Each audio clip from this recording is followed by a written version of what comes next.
Hi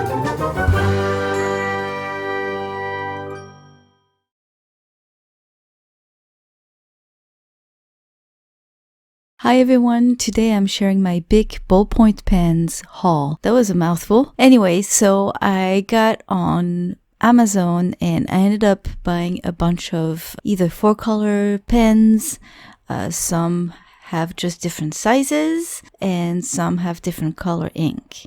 So that yellow pen has yellow, orange, purple, and pink colors. The other two have the same regular colors, but one has a thicker tip than the other one. Then I got the fine tips and I get the extra fine tips, and this one is a set of all sorts of beautiful colors, and the tips are really cool. They're almost needle point like. And then I have my bold ones, and again I have an assortment of nice colors. You have the regular for blue, red, green, and black, but I've got some light blue and purples and pinks and stuff. For the bold pens, there's a little bit of plastic that protects the tip, so I had to remove them. And I decided to do a color chart on my sketchbook just to see what the colors would look like on my tan paper before I started drawing. Now I get that big assortment not only to get as many colors as I could, but also to get as many size tips as I could, because, you know, depending on if you working bigger areas or smaller areas, it's nice to have finer tips and bigger tips to go faster. So when you have a bigger tip, usually the ink flow is faster, so you might end up having a little bit of gloop, for lack of a better word, some accumulation of ink on your tip. So you have to be careful and clean your tip very often. When the tips are a little bit smaller, it doesn't happen as often, but it might. It's another reason why I chose this brand, because I noticed that it doesn't really happen much for the smaller tips. It happens more for the bold ones, but not that much. So I really like this brand because you don't need to clean the tips as often as you would with other brands. And one more thing that I noticed is the extra fine tip. Even though it's really, really small, the ink flow is really good. And so when the ink flow is really good, even though all the colors are the same, regardless of the size of the tips, when the ink flow is better, then the ink appears darker on the paper. And so I noticed that for the extra fine pens, it's the case, which is nice because then you can use, for instance, the 4-color pens. Those are the lighter ones, which is weird because I think they have a bigger tip than the fine and the extra fine. But the ink flow is not as good. I'm not saying it's bad. I like it because I can actually make lighter marks with it, which is nice for lighter areas on my subject. But then I can start drawing with the 4-color one and then use either the bold one or the extra fine one and add more layers of darker colors. So it's great to play with the values. Now, I really wanted to make a portrait for my first try with all those pens.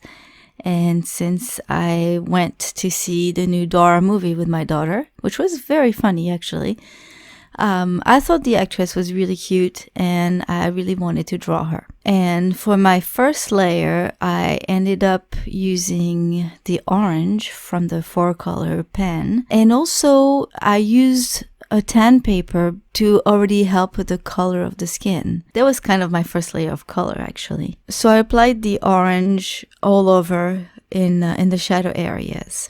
So I'm going to describe real quick what I did throughout this drawing. It's not like a real tutorial, but I can describe what I did. Once I was done with all the orange, I used the purple and the pink for the backpack straps and the t-shirt. And then I went on the hair and I used a black.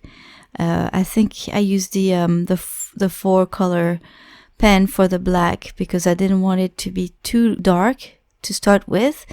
And also it has a bigger tip, so I wanted to go a bit faster. Once I added all the dark shadows in the hair, I went back on the face and started working on the eyes.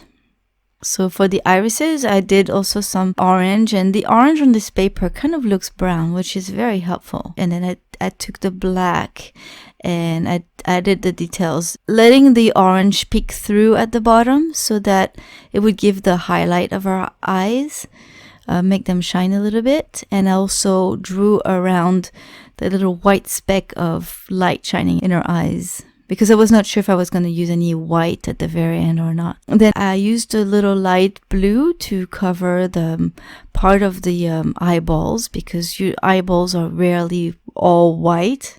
Then I used the yellow to kind of transition between the shadows that I did in orange and the lightest areas of the skin. So I kind of, well, actually each mark that I'm making for except for the eyes is kind of a flick. I put the tip of the pen on the paper and with very light pressure I just flick it upward so that the end of my line is very thin and very subtle and kind of fades away. And most of the marks are pretty much cross hatchings or just little lines like that, but always like in a flicking motion like that, just because I wanted them to be very light.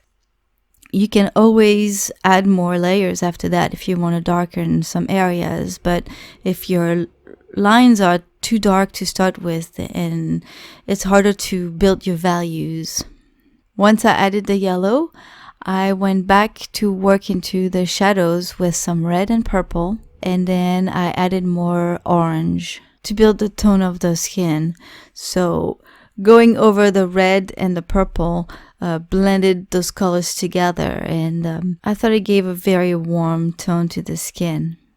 I did the same in the neck, and when I went back to work on the hair, I decided to go over the black areas again with the red first and then the purple, and then I used the orange to just cover pretty much everything.